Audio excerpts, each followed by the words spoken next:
আজকে আমার 4টা ভাই যে বিষ পান করছে সেটার জন্য আমি সবার আগে দায়ী করব।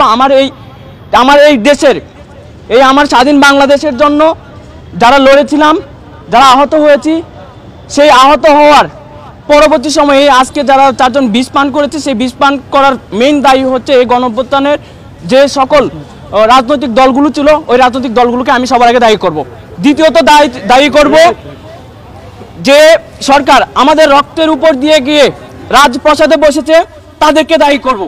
তাদের মেইন দরকার ছিল আমাদের এই গণঅভ্যুত্থানে আহত যারা হয়েছিল তাদেরকে সুচিকিৎসার ব্যবস্থা করা, পুনর্বাসনের ব্যবস্থা করা। কিন্তু গত 10 মাস হয়ে গেল, এখন পর্যন্ত তারা কতজনকে দেশের বাইরে পাঠিয়েছে, এখনো সেটা সংখ্যাটা 50 হয়নি। অথচ আমরা আহত হয়েছি 22,000, 1,000-এর মতন চোখই হারিয়েছি আমরা।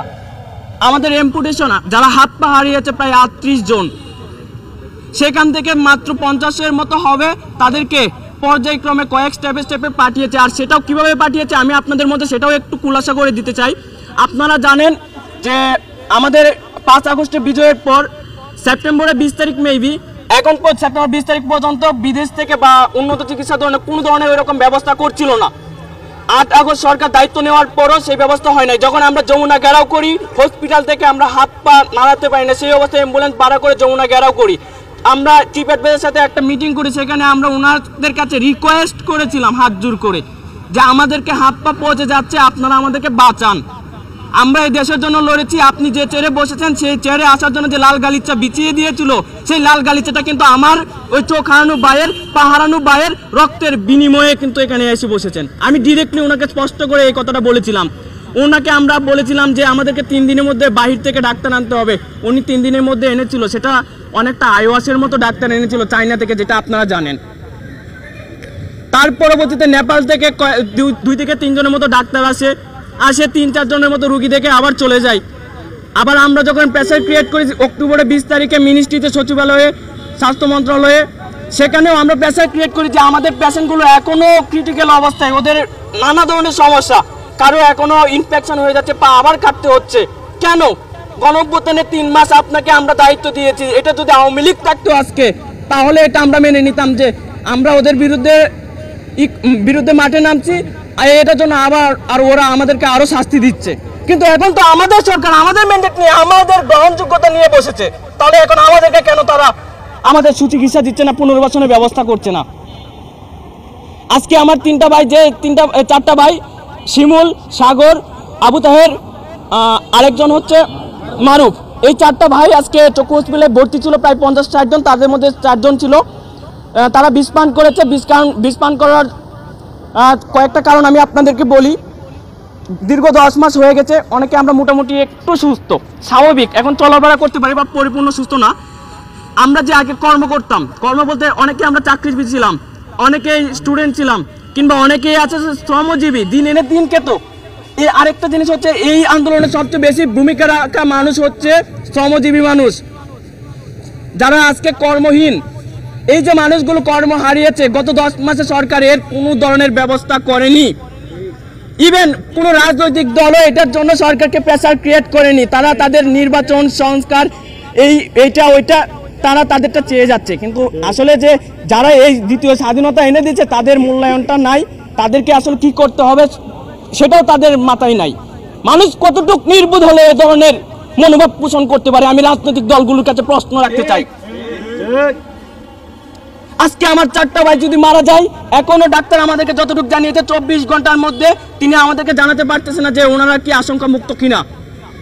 যদি এই 4টা ভাই মারা যায়, আমরা সত্য যেইভাবে আমরা জুলাই আগস্টে রাজপথে নেমেছিলাম, স্বৈরাচারী হাসিনার বিরুদ্ধে আমরা রুখে দাঁড়িয়েছিলাম, সেম একইভাবে প্রত্যেকটা রাজনৈতিক দল এবং এই অন্তর্বর্তী সরকারের বিরুদ্ধেও আমরা কিন্তু মাঠে নামতে দ্বিধাবোধ করব না।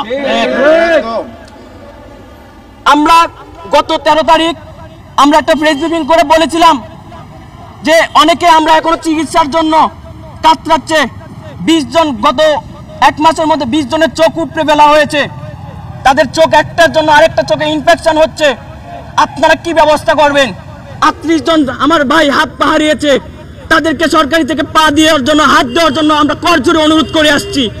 এখন পর্যন্ত গত 10 মাসে আমার ভাইদেরকে সরকারি ব্যবস্থায় হাত পা দেয়নি। তারা আমাদেরকে মূলাবুজ দেখায় ব্র্যাক থেকে তাদেরকে পা দিয়েছে, অথচ ব্র্যাক থেকে যে পা দিয়েছে সেটা হচ্ছে আপনার লাইভ ওয়াটারপ্রুফ না থাকার কারণে বৃষ্টিতে যেতে পারতেছে না। এই দায় কার? এই অন্তর্বর্তী সরকারের এই দায়। আজকে এখানে যে একটা সিন্ডিকেট, স্বাস্থ্যের মধ্যে এখন একটা সিন্ডিকেট যুক্ত হয়ে গেছে আমাদের ট্রিটমেন্ট দেওয়ার ক্ষেত্রে। এই সিন্ডিকেট যেভাবে বলে এই স্বাস্থ্য উপদেষ্টা সেম একইভাবে কাজ করে, অন্যদের কথা কানে নেয় না। বা আরো আমাদের সাধারণ কিছু আহত ভাই আছে যার সাথে যার কোনো কমিউনিকেশন নাই, সে তার যে প্রপার ট্রিটমেন্টটা প্রয়োজন সেটা পাচ্ছে না। এই ট্রিটমেন্টটা পাওয়ার জন্য সরকারের দরকার ছিল তাকে খুঁজে বের করা, কিন্তু সরকার খুঁজে বের করছে না। বরং আমরাও যদি কোনো সময় রেফার করি আমাদেরকে মূলাবুজ দেখায় যে আমরা করছি, আমরা এটা করছি, ওর ফাইলটা ওখানে আছে, ওখানে আছে, আমলাতান্ত্রিক জটিলতা, উমুক তুমুক, আমার টাকা নষ্ট হবে, সরকারের এত টাকা নাই, আমরা তো গরিব রাষ্ট্র। ভাই গরিব রাষ্ট্র যদি হতো 4,000 কোটি টাকা এই জন্ম শতবার্ষিকী মুজিবের জন্ম শতবার্ষিকী উদযাপনের জন্য ব্যয় করতো না এই রাষ্ট্র। আপনারা আমাদেরকে মূলাবুজ দেখান আমরা গরিব রাষ্ট্র, আমরা চিকিৎসার জন্য টাকা দিতে পারবো না।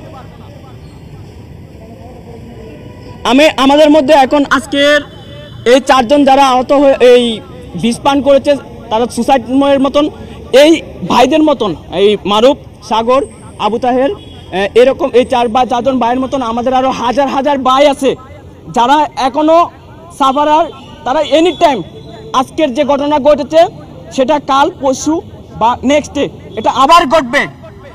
সরকারকে বিনীতভাবে অনুরোধ করছি আপনারা দ্রুত সময়ের মধ্যে আমরা যে কথাগুলো বলেছিলাম, যে দাবিগুলো আপনাদের কাছে উত্থাপন করেছিলাম, সুচিকিৎসা করেন, যে বাড়িটা গড়হীন, যে বাড়িটা চাকরিহীন তার পুনর্বাসনের ব্যবস্থা করে দিন। যদি আমাদের এই কথাগুলো না মানেন, আমাদের দাবিগুলো না মানেন, তাহলে আমরা কিন্তু আপনাদেরকে ওই রাজপ্রাসাদ থেকে নামাতে দ্বিধাবোধ করবো না।